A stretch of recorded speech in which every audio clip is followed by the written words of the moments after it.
North Carolina State Highway Patrol. What cigarette do you smoke, Doctor? A contributing factor to our juvenile delinquency of today. Rock and roll has got to go. And welcome back to the Hometown Holler. I'm Daniel Ayers. And I'm Quinn Ray.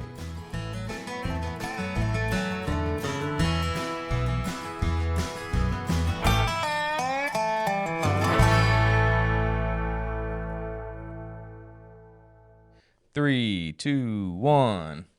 Oh. You wanted to clap with us? Oh, that would have been That's awesome. awesome.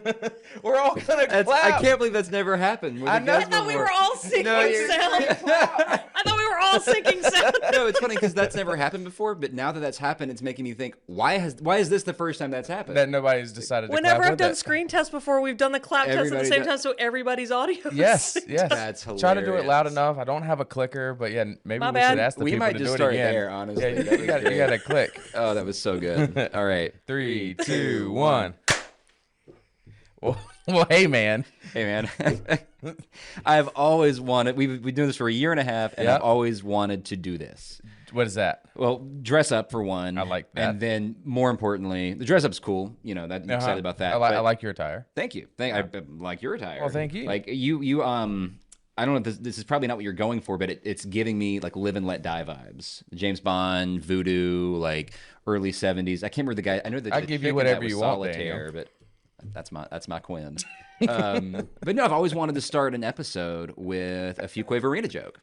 We haven't had that chance yet, and today you got one? I got one. Yeah, Oh, I boy. got one.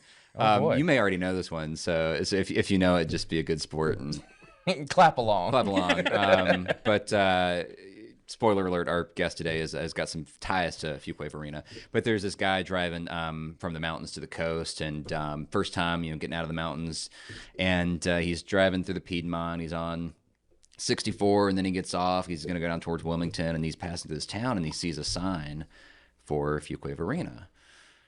And he pulls off the road, and he walks into restaurant, and he says, "Excuse me," he says, "I'm not from around here. I'm just passing through, and I saw the sign. How do you say this place?" And the person says, "Burger King." I like that, Daniel. That's a good one. That's a good wholesome Fuquay Arena joke. one. We could go worse. We yes. could do a lot worse. We could.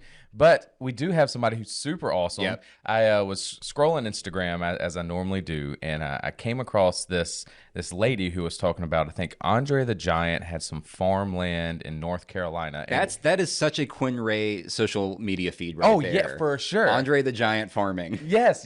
And I'm a big fan of wrestling, and I was like, what? I never knew this. And so I started watching it, and then I was like, well, gotta click on this profile. Yeah, sure. So I clicked on the profile, and I was like, holy shit. This chick lives right down the road from us. She is into all the cool things that you and I like.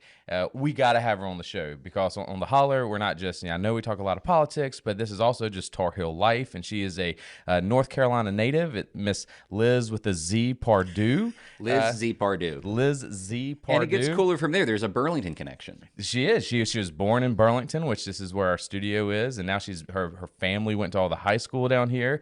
But she is a folklorist, a storyteller, and the co-author of the Fuquay Arena Ghost Legends and Lore. She has the book over here, which is really exciting. And she's the founder of Sisterhood Spirits. So thanks for making the trek here. Yeah, thanks for inviting me up here. It's really exciting to be back in my hometown. Yeah, that's to cool. holler. First question, just like right over the plate. Sure. What's your favorite holiday and why is it Halloween?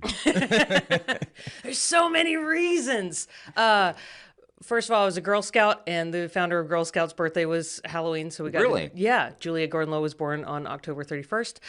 Also, I'm just obsessed with lore. I'm just obsessed with lore. I call it microdosing adrenaline. Yeah. It was the first drug I got addicted to as a small child, as a Girl Scout, when we would stay up late around the campfire and share lore. And That's fun. Yeah, it's I like the costumes and I like the pageantry. By the way, sidebar: a woman named Elizabeth is the reason we have Halloween parties. Really? She's out of Illinois. That's a whole different story. I'll That's come back cool. later. These are But- your people. Right, like Yeah. it's in my blood, and I just like all of it.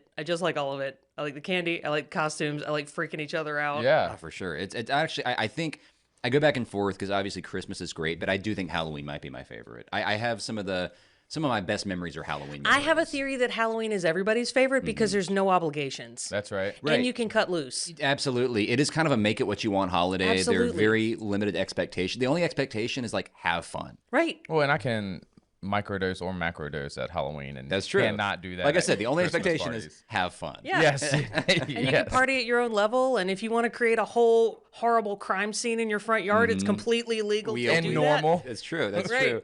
Have you guys seen that one where it went viral a long time ago? It was like somebody took a bunch of garden gnomes, like little children's toys, and had them like carrying. They arranged it so they were like carrying body bags out of a house, and it was that's like great. the creepiest. That's it was like great. the most twisted Halloween display I've ever seen. I mean, if you've seen Gnome Alone, which I have Gnome youngins- Alone. Oh, it's great. It's an awesome movie with gnomes and little monsters and stuff. Okay. That's totally. I could see that happening in the Gnome Alone. Yeah. Well, It's fun Pixar. one thing that's really cool about having you on right now is you have a book. I do have a book. Right? Tell us about your book. I wrote Fuquay Varina Ghost Legends and Lore, Volume 1, because we have upwards of 100 stories just in the 6 square miles that is Fuquay proper. We keep... Wow. Yeah. Because I wondered about It's because that. they have a double downtown. See, what happened is... Fuquay and Verena merge, and Yes. with that merger came all they split their. Well, it was really just Combine two their different ghost sides of stories. the tracks. It's a very long process of a story, but basically it started off as a Fuquay's farm, and they found this mineral spring that people believed had magical healing powers, and they would say that it would cure whatever ailments it has. Turns out North Carolina has a huge deposit of lithium. It's got the biggest deposit of lithium in the world. So all of our groundwater, when unfiltered, has trace amounts of lithium in it. So people would get, this was during the health craze of the early 20th century and the late 19th century, people would be prescribed to come to North Carolina to like Grove Park Inn and all of the places in the state with springs in the name of it. Sanatorium, like That's right. yeah, And they would come down and they would, in Fuquay specifically, they would take the waters and they would do this in moonlight excursions because there was also during the spiritualism movement of Right. the early Okay. 20th century. So they believed that the lunar rays would infuse the water with more healing properties. And pretty soon, a whole town popped up. There's all these hotels right there on Main Street. There's a whole tourism industry in downtown Fuquay. And then, okay, so the boys Fuquay were part of that farm, and then one of their descendants was J.D. Ballantine. He went off to Civil War. Gal started writing to him, whose name was Virginia. He couldn't read her signature, is part of the story, and so he started calling her Verena. And when he came home, he sought out Verena, who lived in Fayetteville, but we'll let that go. And he said, "Hey, girl, do you want to get married?" And she was like, "Yes, I do." And so she moved to Fuquay. In a house that's on our route, actually, in our ghost tours. And she lived right there with one of the Fuquay descendants, and they started Verena Mercantile right across the Okay. street. Wow. And they needed a name for the post office, and so they named it Verena. And so one area was just Fuquay Springs, because that was the depot on that side of town. And then they named the other side of the tracks where the post office was Verena. And so they had Fuquay Springs Station and Verena Post Office, so and they cool. became their own communities. Oops. And then they merged in 1963 officially. Okay. And what made them merge? Oh, politics. There's that thing. They wanted right? to Well, confuse and people. there was even another small town in the area. I'm gonna mispronounce it. It's Cordova. Oh no, I'm not saying that right. Oh, I really should know this. It's another. Milo, are you going to fact check that? How do we say that? It's in the book. It's a. Just buy the book, folks. Buy Just the book. buy the book. It's a C word, not that one. It's a good one, though. And that was Cordoba. Oh man, I gotta look this up. This is embarrassing. But there's another community in There's the area. another community right there that had a post office and a school that are still standing. It's why our Tractor Supply parking lot has a cemetery in it. Wow. Is because there was a third town there, and they just dissolved it and they merged into Fuquay and Verena when we got the high school 100 years ago. No way. What brought you into this, like, learning more in the history of Fuquay Verena? I mean, is it true, first off, that you read the legendary Nancy Roberts book when you were like third grade, and there was something about your... I was younger than that. Oh. So I lived in Southern Pines. Okay. And my mom knew that there was a story in a Nancy Robert books that had one of her great-great-grandmothers in it. And so she went to the librarian at Southern Pines Public Library and was like, I would like the Illustrated Guide to Ghosts and Other Mysterious Occurrences in the Old North State by Nancy Roberts. And the librarian said, we have that book, book, but you can't take it home. It's a first edition. It's been out of print. Whoa. It's haunted. Right. So my mom took it to the Xerox machine Nice. and ran off copies so I could take it home. And the first story in that book is The Witch of Big Lick. And Big Lick is a postage stamp sized township, kind of near Mecklenburg County. Great name. Yeah, right. And my great-great-great-grandmother was not the witch, unfortunately, but she was in the room when the shadows erupted into the shape of a demon that leapt out and landed next to the witch's head as she was dying. And my great-great-grandmother was next to her.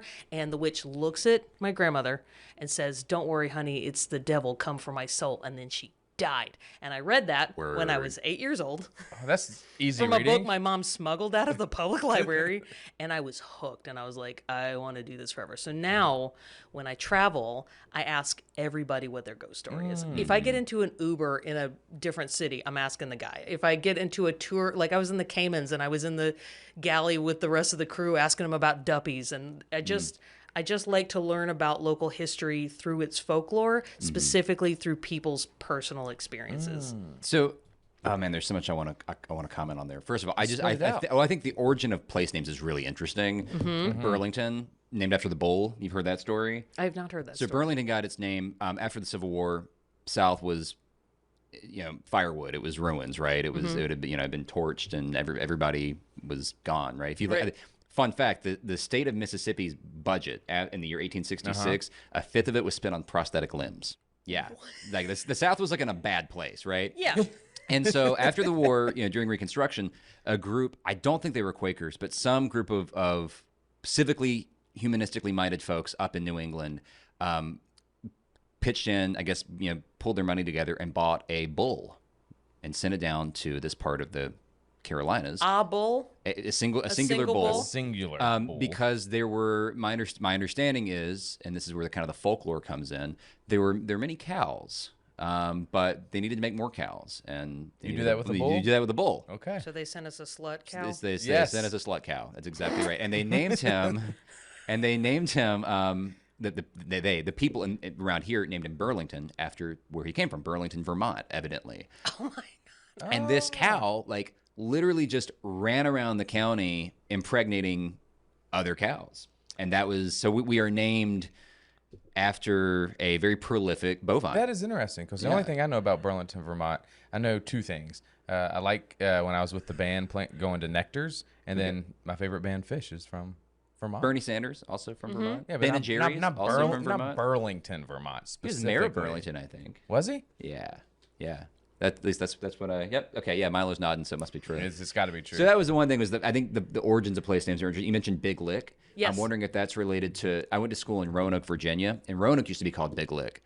Oh. And the reason I don't know if this is true for the one in Mecklenburg County, it was because there was a giant salt deposit. Yes. Okay, so Exactly the same thing. And like you would, on the wagon road, you'd have your cows. When European settlers first got there, they noticed that all the deer trails went to the same place, and they all went to this massive salt lick. So the one I want you to do homework on, either of you, because I haven't not figured this one out. Up near Boone, there's a place called Meat Camp. I've heard of meat camp. Yeah, Meat Camp. There's Lizard Lick, Meat Camp, Toast, North I've got Carolina. a good idea of why it's called Meat Camp. I thought you might, Quinn. We'll let it roll. Is that where you were born and raised? Oh, that's right. That's right. Born and bred. Born and bred. Yeah, that's right. So you mentioned when you go to places to talk about get the local ghost story. This is maybe a controversial question for this particular table, but I want to get a vibe check. Okay. What has it got? You believe in ghosts, evidently. Yes. I would presume so. Against my will. Against your will. You have no choice. Yeah, because I've seen them. Quinn, do you believe in ghosts? Oh, absolutely. Okay. Absolutely. Okay. What's your thoughts? I am not the person you invite to the seance, Okay. but You're totally moving the Ouija board with your fingers. Yeah. oh, it wants us to order pizza. But I guess my equivalent of asking people the ghost story as somebody who's not as ghostly inclined. I love murder ballads and murder stories. What's the Yeah. local crime that people talk about? Yeah, like the Lawson family murders that were such a huge sensation 100 years ago that had a very famous song about them. Wait, and is this in Fuquay? No, this Where's is it? in North Carolina. I haven't heard. This is a new one for me. Oh, murders are not my forte, but I do know that the Lawson family murders were sort of the apex. Lawson, Lawson. They were sort of the apex of early true crime tourism because it happened on a Christmas day. It was a family annihilation story. And then people were walking through the crime scene like later on that day. Wild. And then calling people. And like there was something about a cake that was in the house because it was a holiday that they bid off to somebody. Oh, this and like seems right up your alley. there Cake was a witness. Right. And they, because it became, and because so many people, and I'm definitely getting facts about this wrong because this is not. That's okay. Well, we can Google it later. Folks Sure. can Google it. Yeah. But Y'all have Google the same as what you're everybody. doing is you're intriguing folks to Google it. Exactly. Yeah. That's my role here. Basically, it became such a widespread story because of the tourism angle of it that then it also became a song topic because of its popularity, just because people were talking about it. Wow. Do you have a favorite murder, Quinn? That's a weird question. That's a different podcast. It is. That's a whole different. I don't have much of a murder stuff, but I do have ghost stories, and I can't wait to tell her my first ghost story that made me believe in ghosts. Yeah, tell me Which everything. is cool. Yeah, which is great. But I want you to tell us more. So you wrote this book. You co-authored it with Kelly. Prestipino? Yes. Kelly Prestipino. So I was just out there asking people, and I had to go back on Facebook after being gone for 6 years because I needed to talk to the older people in my community, and they are all on Facebook. And so I'm asking around. I'm like, hey, what do you guys know about this murder place or this?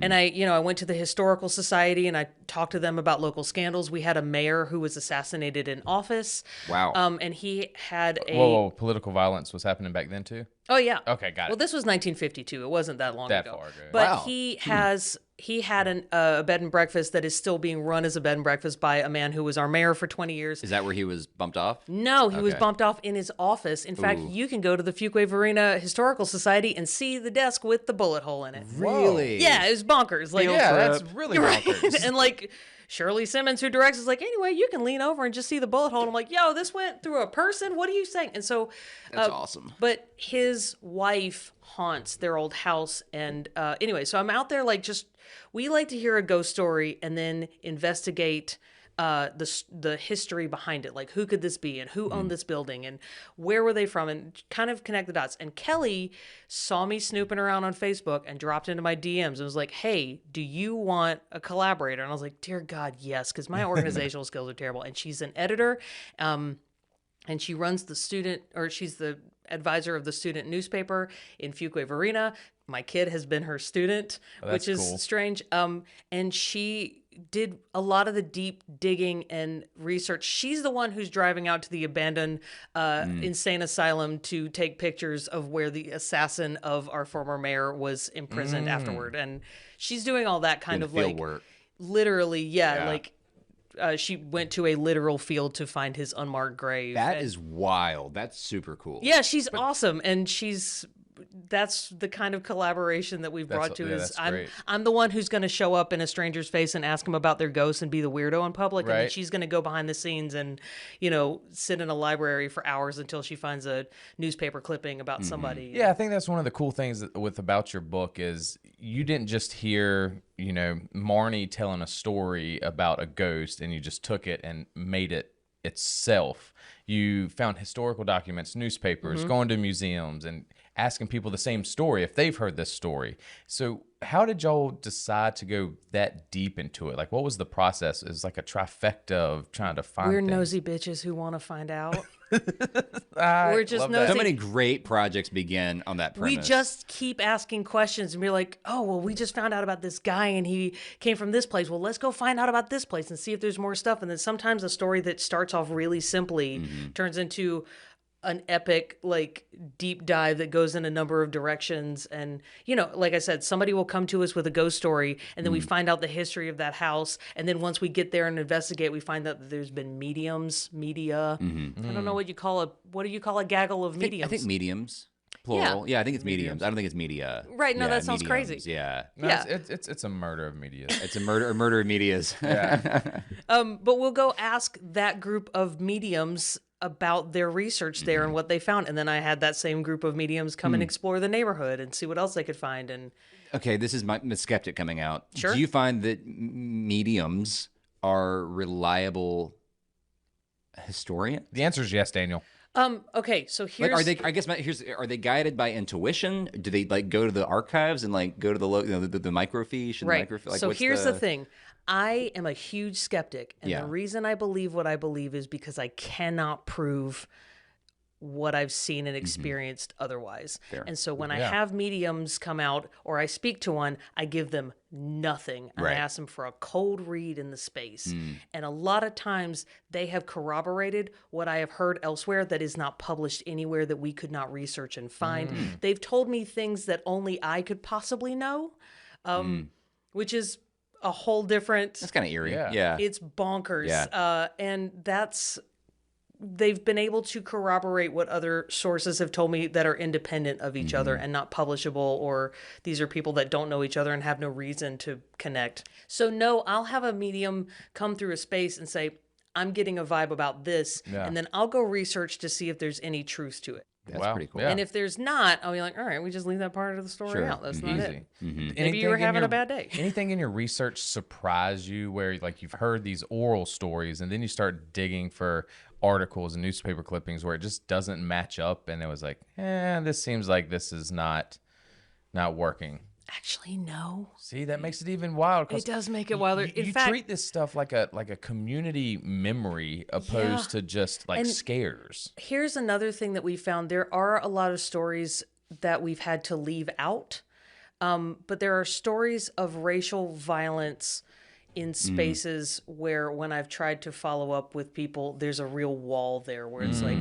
the KKK had a stronghold in Fuquay Arena, and this is well documented. There are sources of it, and this is the part that could get me in trouble. When I've talked to some sources that are absolutely tied to that, they'll get it's almost like they all have the same script.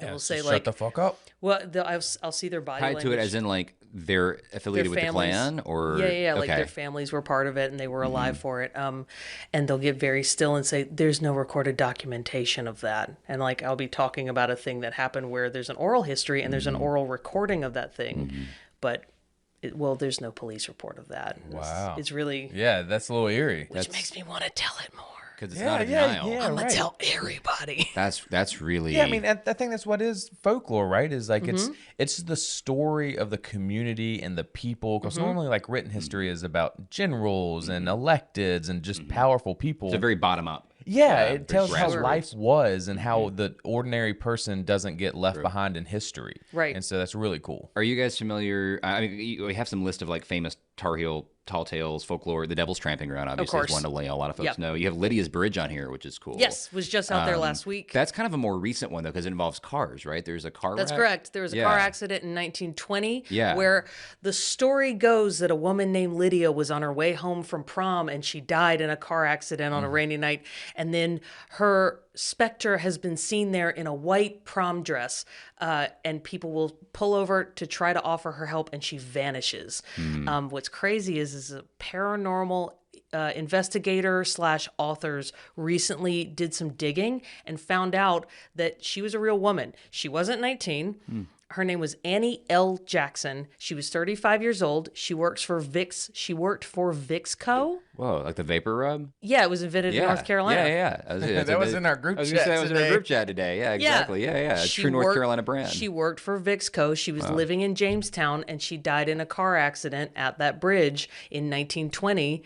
She was 35 years old, and they were able to confirm that with the date and the death certificate and pictures of her. And I think that's one thing that really draws me to folklore is, yeah, you can say it's mythology or it's legend, but it's ultimately rooted in some truth somewhere. Yeah, for Somebody sure. saw Yeah. something.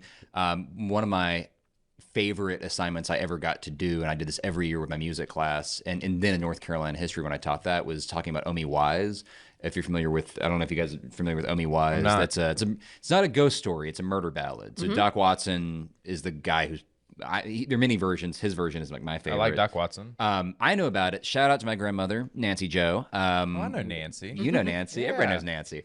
One day in high school, my grandmother called me up and was like, it was kind of like, get in, loser. We're going to a place where a lot of people died. It was like Oh, okay. the What best an kind amazing of call to get call from to your adventure. grandmother. Yeah, Right. exactly. Yeah. So we went down to Randolph County and saw a couple really cool spots. One of them, Faith Rock, which is a totally different story, really neat kind of geographical landmark. But Omi Wise, was a woman in Randolph County who, based on kind of what sources you believe, was not a wanted member of the community, a young woman An with outsider. an outsider, but an insider. So she had a kid out of wedlock. Okay. Which Don't do that. in It's 1808 you don't do, or 1818. Wear the It's scarlet the letter. early 19th century, and the story goes that this guy named John Lewis stepped up to the plate and was like, "I will marry her." You know, because I guess at that point she was kind of considered another like John Lewis she was that's stepping considered up to like the plate. a ward of the community. Well, this John Lewis he gets into some bad trouble, not good trouble. Okay. He takes her to the river and pushes her in, and it's kind of like a Banks of the Ohio. Like, I mean, it's the song has tropes that show up in other American murder ballads where he takes her and he pushes her in the river and then he escapes. In the song, the lyrics are really haunting. He kissed her and he hugged her and he turned her around and he pushed her in deep water where he knew that she would drown. And that, like, it is In the Doc Watson voice. in the Doc Watson voice. But in the song, he gets imprisoned and like justice comes to him. But like historically, he fled to Tennessee, which is where you flee if you're Sure. gonna. I mean, we Yeah. have all. Especially here. And they bring him back and then they let him go. Of course they did. And I feel like Of this. course they did. this- That's right. And by the way, nobody got that woman pregnant. She did that all on herself. Exactly. Yeah. Exactly. It was just her Certainly fault. wasn't John Lewis. No, it wasn't anybody's fault but hers. Yeah. There's only one person But- that's happened to, and But I think, you know, with that murder ballads like that and just like folklore in general, it's such a great window into society. Yes. And like norms and and taboos, Yes. especially. Like, A where's the million line percent. between the sacred and the profane? When you're learning history in school and it's all dates and facts and here was this person and they battled here and there, you lose all of the nuance of humanity. that's right. That's right. And stories are what brings out the humanity in a historical moment. What's your favorite North Carolina like folklore, scary ghost story? Oh, my favorite. I know it's kind of Like like picking your asking- favorite kid, Yeah, right? yeah. Yeah. Well, I can pick my favorite. No, I'm kidding. I'm kidding. Say, I'm man, kidding. you guys are gonna hear this in Oh, like 10 years. and... yeah, I love them. My favorite. Oh,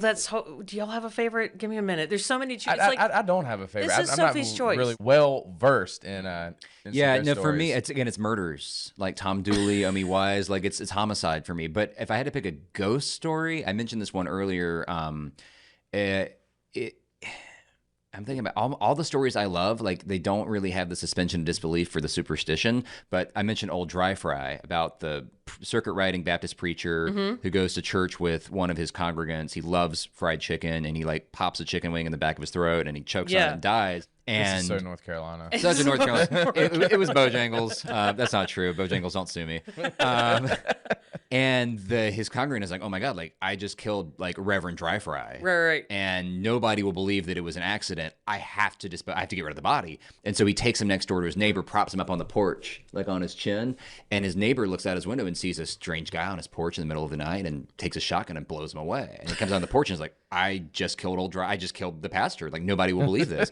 And so he takes him next door and he puts the guy like out by his neighbor's chicken coop, you know, sitting there, and the guy comes out and sees somebody trying to steal his chickens. And, you know, essentially everybody ends up killing this dead pastor in the village through the night. And then in the next morning, See, this sounds like a joke. the thing is, I mentioned it's like a Coen Brothers movie. It's like a dark Yeah. comedy, right? Because everybody in the community at some point in the night kills a guy who's already dead and doesn't know everybody else has done the same thing. It's a great story. It's an allegory for the contagion of guilt. Is what it exactly, is. exactly. It's a meditation on shame. So instead of your favorite one, Well, no, what- actually, I Oh, you thought got of a one? favorite. Okay. Yeah, it's Okay, the what's- Mako train. Okay, what's that one? that's such a good one. The Mako train was the first one that my gran ever told me. Sorry, I hit the mic. Mako she's train's my excited, favorite. guys. So Joe Baldwin was a conductor on the Mako train line that goes through Mako, which is, by the way, a middle of nowhere town. No offense to anybody listening in Mako, love y'all, but it's in Brunswick County. About close to Supply, right? Like yeah. down the middle. Yeah. Yeah. In that area, the train has to go over a number of trestles because it's all wetlands.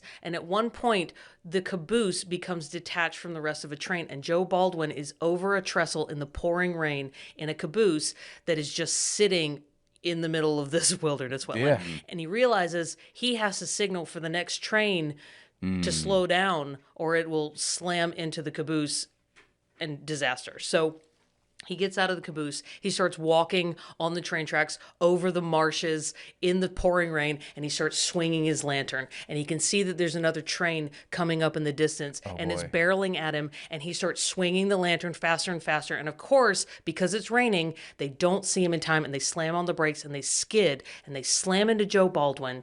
And he gets compressed between the caboose and the engine, and his head goes flying off into the marsh. Like a pimple. You know how your pimples go flying off into the marsh? Oh, we know what they do. I've seen my mirror sometimes. Continue. So after that night, there is a light that appears on the train tracks every single night, and nobody can explain it, and they say that it is a ghost of Joe Baldwin. So much so that every engine coming through the Mako station for the next 100 years is told to put on a green and a red light to let the conductor at the booth know that this is an actual train. It's not Joe Baldwin. And they said it for every single train. There was one president, I believe it was Coolidge, but I could be wrong. It could have been Wilson, who came through and was like, hey, what are you guys doing? And because it was one of his campaign stops. Yeah. Why he would stop in Brunswick County is beyond me, but Right. those are constituents too. And they said they had to tell him the story of Joe Baldwin, and there were pictures of people out there. But if you've been to that intersection lately, which I have, it's a Dollar General and a BP station, and it's gotten very developed over there. But I've heard that once every 10 years, the entire town of Mako will turn off all the lights, including the municipal ones, and go out and watch for that's Joe cool. Baldwin, and he never fails See, to I'm appear. so glad communities still do that stuff. Like, yeah. still, like, Oh, well, bring else Good would- for the soul. Yeah. Why else would you go to Mako? All They it took gotta was get one people guy. out there. All it took was a guy losing his head. Well, would you be willing to tell us one of your ghost stories? Can I read it from my tome? Yes, please. So I'm really excited about this one. This is a story from the Slave Narrative Project, which was part of the Works Progress Administration. It was part of the New Deal, and they had the Federal Writers Project that had a subsection called the Slave Narrative Project, in Okay. which 2,300 enslaved people, formerly enslaved people, were interviewed about their experiences. And the story that I'm about to read, you've probably heard, but the only time that it is registered in the Library of Congress is part of the Slave Narrative Project. Interesting. And it has its roots in southwest Wake County in North Carolina. Wow. So you've probably heard this story, and it was ubiquitous to the enslaved people and their culture and their stories. But this is one that was cited right here in North Carolina, Fun. I'm excited. specifically just north of Fuquay Arena. Let's go. Before the Civil War, there was a free black man who ran a mill just north of Fuquay that processed grains for farmers in the area. He made a pretty good living and was respected within the community. But all that changed when a strange but beautiful woman moved to town and married the miller. She wasn't from anywhere nearby, so nobody trusted her. When rumors started that she was a witch, folks stopped coming to the mill. Even the miller's friends and family. They really be your own, right? To make matters worse, anyone who spread this rumor would have their crops suddenly die. People whispered that it was the witch having her revenge. The farmers also started seeing a black cat as big as a goat wandering through the fields at night. Now, That's a big ass cat. that's a huge cat. Now, even with all this going on, the miller was working on a secret mission, helping folks escaping slavery. Runaways would come to him for food and shelter along their route up north to freedom. It was during this time that a young man escaped to the mill from a nearby plantation. So, of course, the miller took him in. This young man had heard rumors about the miller's wife, but he wasn't afraid. Witches and cats just weren't scary compared to what he was escaping. But he kept a big butcher's knife with him for protection on his travels, and he slept with it beside him. Just after midnight, he woke up to the sound of something enormous climbing the stairs. The wooden stairs creaked and groaned under the weight of the intruder. He sat bolt upright and clutched his knife to his chest. A cloyingly sweet scent permeated the air.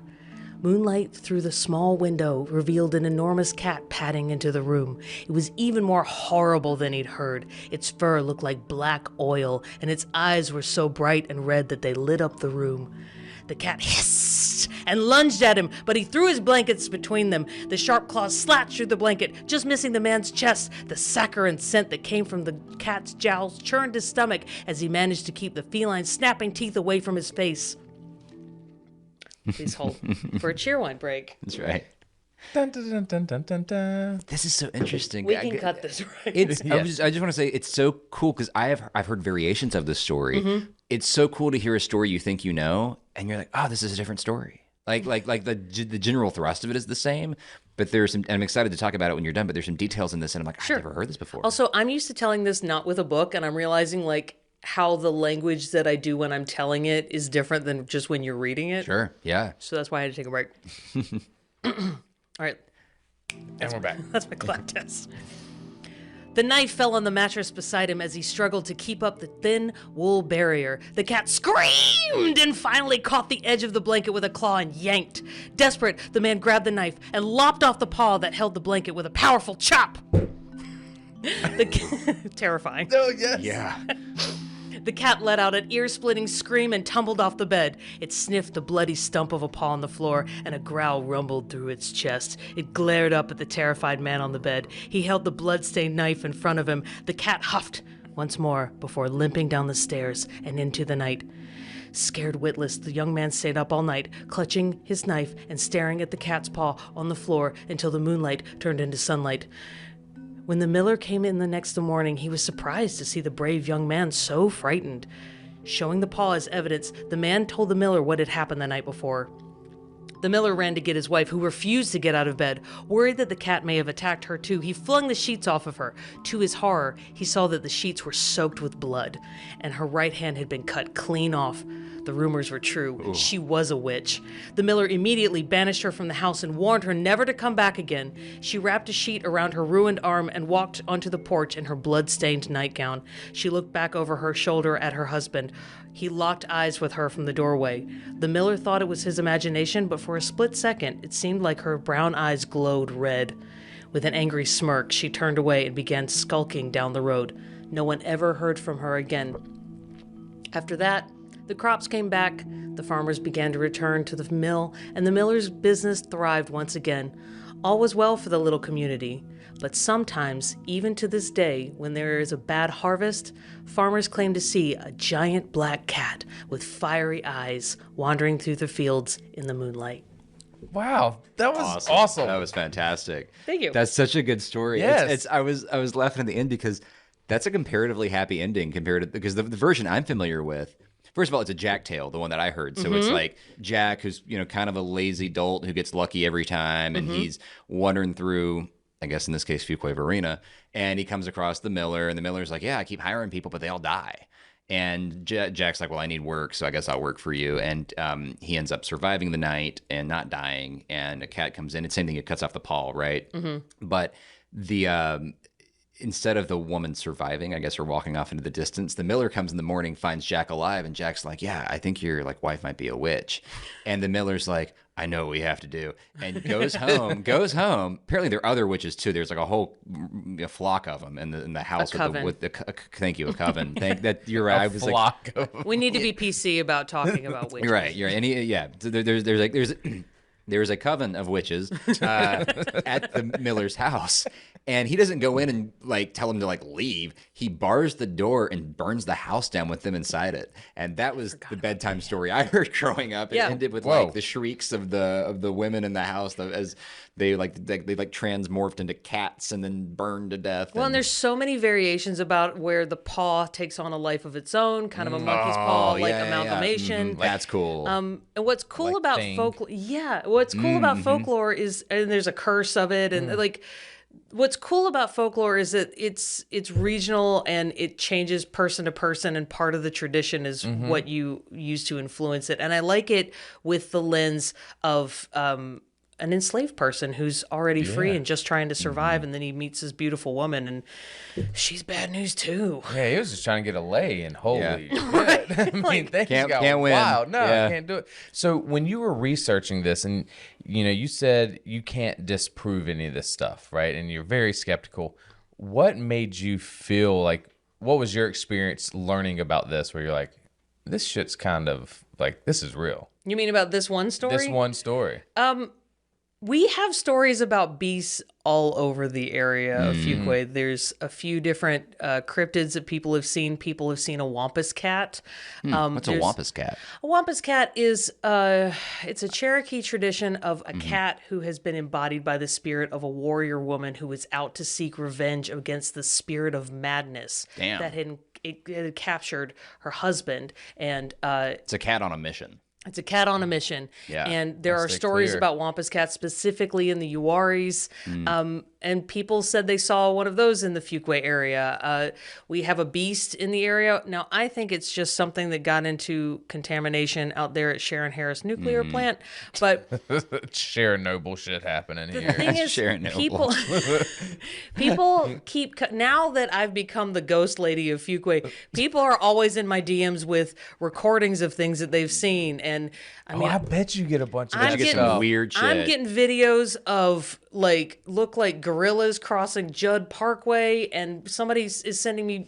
She's in Harris Teeter, like, Mom, that's the ghost lady. Send her that video. It's very that. It's very, and so I think the grain of truth here is there are creatures that people don't recognize, and they need an explanation for them, and storytelling was a way to entertain ourselves and educate ourselves back in the day. So that's the grain of truth in It's this still one. a great pastime. I Right. mean, I love a good story. So I have I talk a lot about how storytelling is such an important part of Southern culture that's going away because porch culture is also going away. Yeah. Isn't And it, though? I have an 18-year-old who's very wise, and they said to me, yes, these days we have a digital campfire that we gather around, and that's what TikTok and social media is. And at first I was like, I don't know, but then I'm getting on and able to tell stories. And there are other creators that are just storytellers, and it is a place that we tend to gather just to Sure. share ideas and stories. And I mean, we all sat around and listened to Well, that one gal talk about Who Did I Marry a year ago.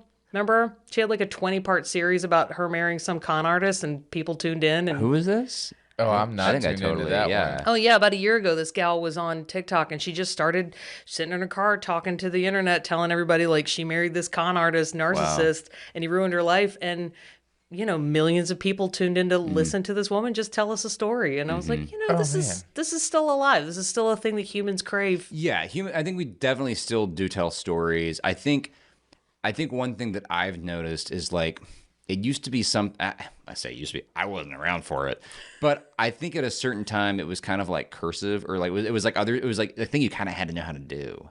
It was a thing you were like conditioned to do. Not that everybody was good I at think it, you or some gotta- people were better than others, but like Same with the internet. You got to be good at creating.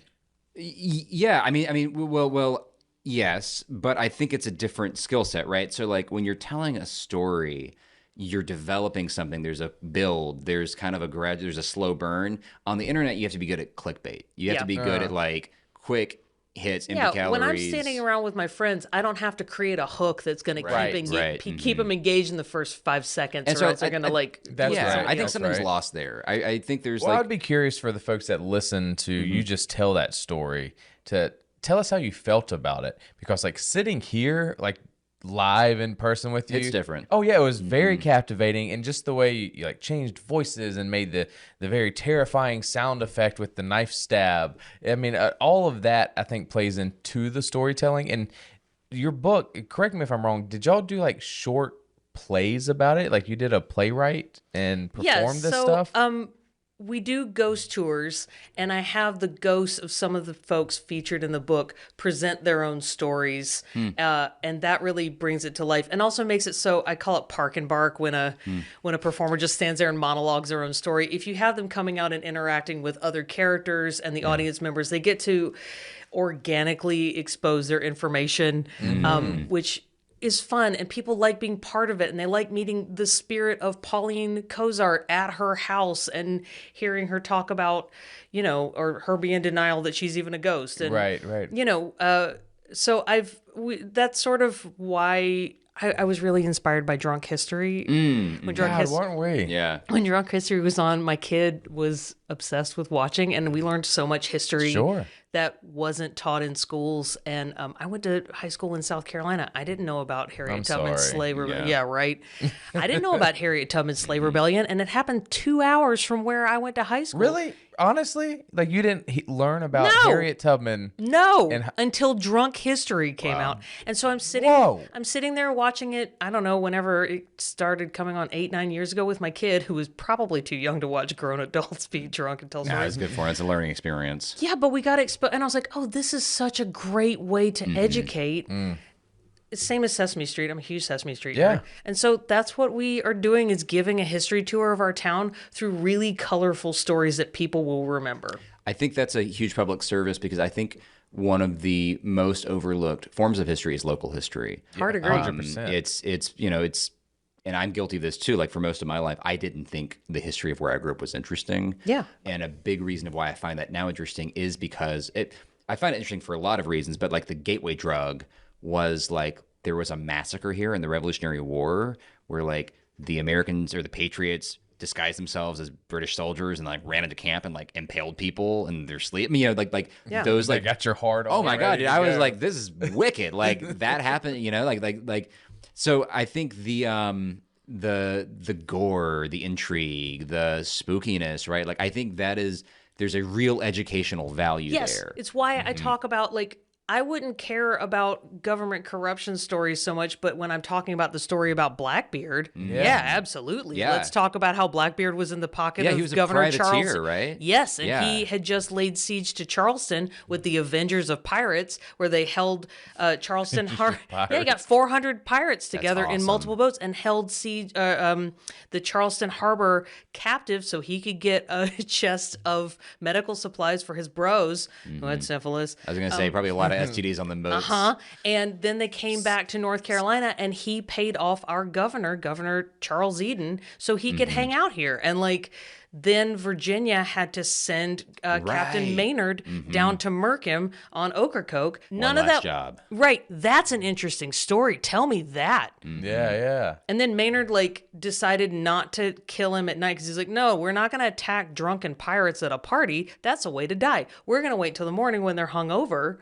And they Tactics. Right. And then they took their Tactics, two boats and they all hid under deck when one of them ran aground, and Blackbeard climbed aboard and they all went, surprise, and beheaded him and threw his body overboard. It's another decapitation yeah. story. Went around the boat though, That's right. 3 times. And then they took his head all the way back to Virginia, and Captain Maynard was like, I deserve a statue and a surprise and a party and a parade. And the governor of Virginia was like, who are you again? Just kidding. He was like, well, you're not going to get paid extra for this. This was part of your job. You're supposed to do And this. that's how, I don't know why Maynard didn't also become a pirate after that. But yeah, that's a way more interesting story than if you're like, anyway, on 17. the governor gets paid off. Governor gets, Yeah. tell me about a pirate getting murked and everybody like taking his head home on the front of a boat. That's amazing. Saying Merc, man, that just brings me back to growing up. At the at the Maritime Museum in Beaufort, first of all, great museum. You can do that thing, and like it's not a big museum, but it's a very well curated museum, Yep, and they I got love it. artifacts from the Queen Anne's Revenge. I don't know if they still have it on display, but at one point in time,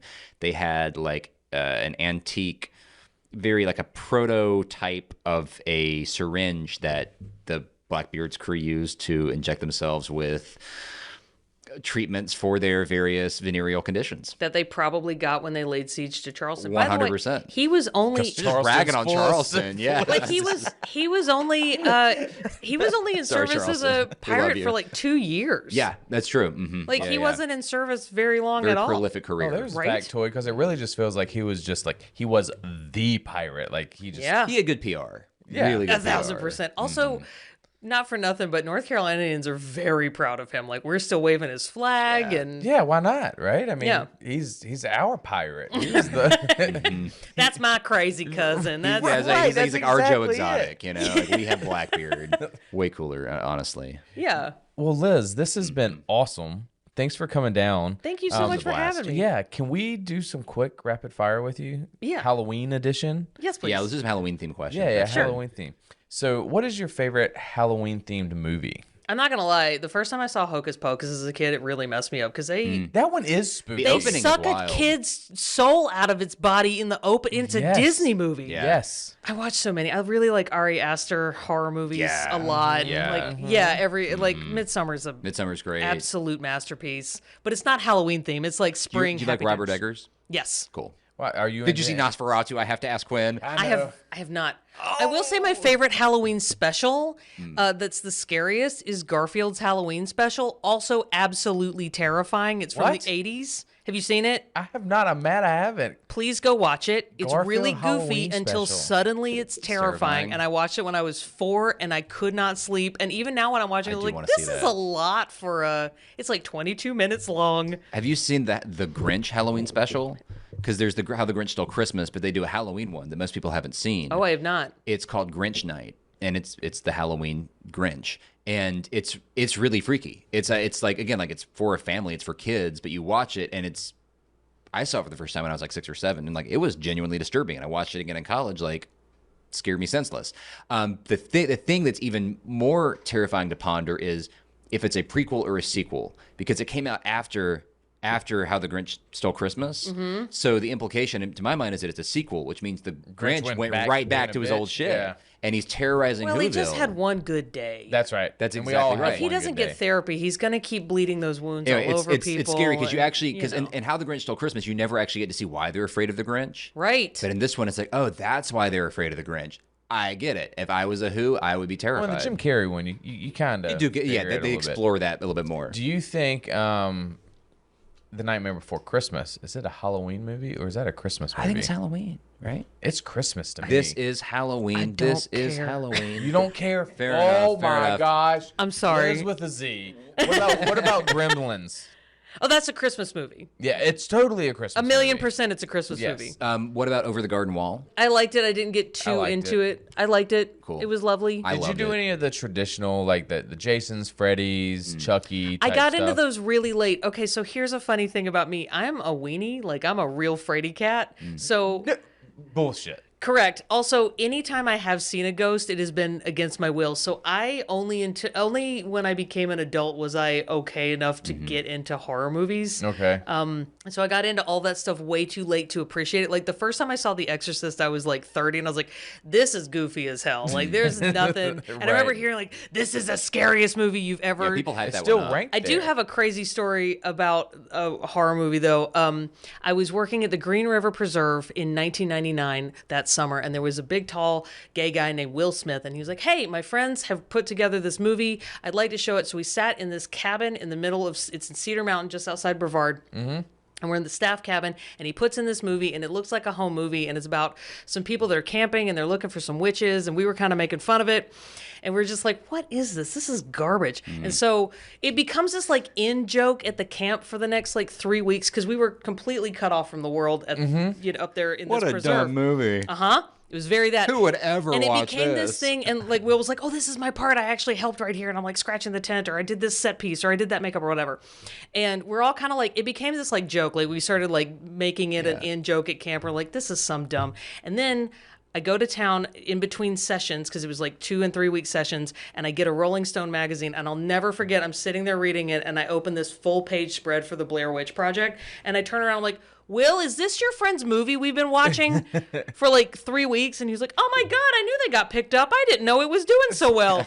And so that's how I watched the Blair Witch Project, was sitting up in Transylvania County Transylvania. There you in a go. summer camp in 1999. This and all of dumbass movie. all of us are clowning on it, and it would end, and we're watching it on just like an old tube TV with a VHS, That's why you could have seen it. and we're just going like, what the fuck is it? Is that the end? Is that the end? Oh my God. Okay, well, I guess. And then like somebody else had their. Oh, it terrified the I mess know. out of me. And then That was a when good I one. got back to the mainland and everybody was losing their mind about it, I was like, oh, we had a very different entry point. That was to like our this. generation Psycho. Oh, I know. yeah. I guess. I remember I went to an arts high school that started a month later, and there's this girl crying. She's like, I've seen it in the theater 13 times. I'm like, I've probably seen it that many times. Yeah. Against your will.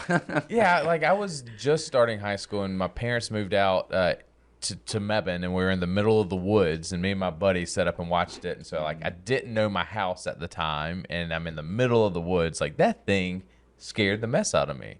But like I never, like I loved all the Jasons and Chuckies and Freddy's. Freddy scared me more than any of the other ones because like you couldn't sleep. Like that was the one I couldn't control. Like I felt like, 13 to 15-year-old Quinn, I could outrun Jason and I could outrun Michael. Chucky's and gonna get Chucky, I'm getting punted. There's but nothing. Freddy, if you go to sleep, you can't fight that. Right. Right. That True, was true. that scared me. The Nightmare on Elm Street. I was so afraid of so many things. Like, I remember as a kid seeing like clips from Ghostbusters and being like, nope, not for me. Thank you. I love Ghostbusters too. I know, they're wonderful. As an Yeah. adult, I'm like, this is a delightful romp. Yeah. What's your favorite? What's your trick or treating?